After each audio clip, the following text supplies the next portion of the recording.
Mkuu wa Jamhuri ya Muungano wa Tanzania kwa salamu zake fupi, na baada ya hapo aweze kukukaribisha wewe Mheshimiwa Rais wa Jamhuri ya Muungano wa Tanzania. Mheshimiwa Waziri Mkuu, karibu.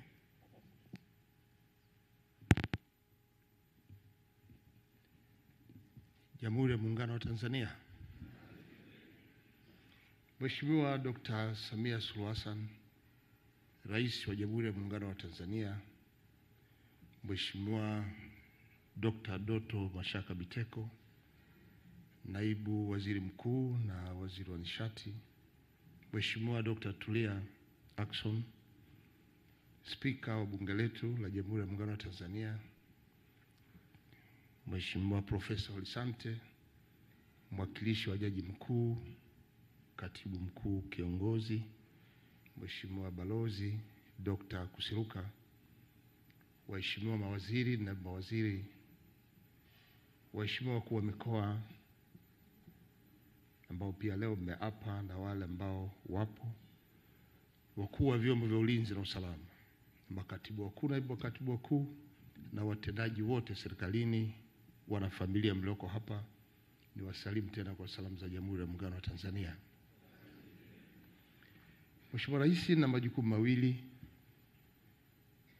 ya kutoa salamu fupi na kukukaribisha.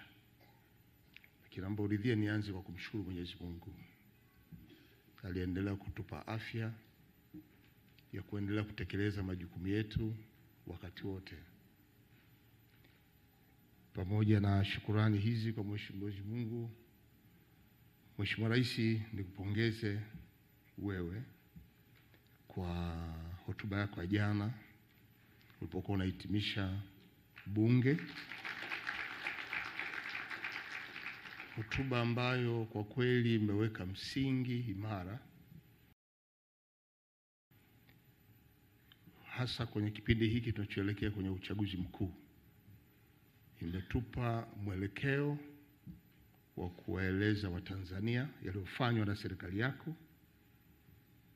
Imetupa mwelekeo wa hasa kuomba ridhaa tena kwa Watanzania kwamba haya yaliyotekelezwa tunatumaini yataenda vizuri, lakini hayo mengine ambayo umetoa mwelekeo kwa maneno kuyatekeleza, Watanzania tunaamini watakuwa wameelewa vizuri sana, na inshallah Mwenyezi Mungu watakupa ridhaa ya kuendelea kuiongoza nchi hii.